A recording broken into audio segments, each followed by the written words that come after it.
გადაიღო დოკუმენტური ფილმები. ყველაფრის გარეზვიდა აკლებით და ქართველი სერის მოღვაწეები. ასევე 1912 წელს ფილმზე აღწერდა აკაკი მოგზაურობა რაჭა ლეჩხუმში. ხატვის სიყვარულის გამო სწავლობდა ვასილ ბარათაშვილის სამხატვრო სკოლაში, ხოლო ხატვის გასაგრძელებლად მიზნით წავიდა მოსკოვში, სადაც დაინტერესდა კინემატოგრაფიით და ერთ-ერთი კინოთეატრის მექანიკოსის შეგირდად დარჩა.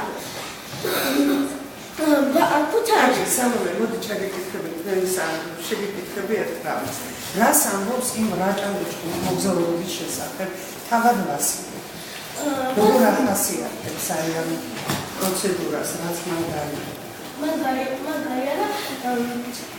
მან თქვა რომ მე არაფერი არ გამოსწორებიაო, რაც ხდებოდა ოპერაციის წინ ყველაფერი ანუ მას არ მოუწოდებია ის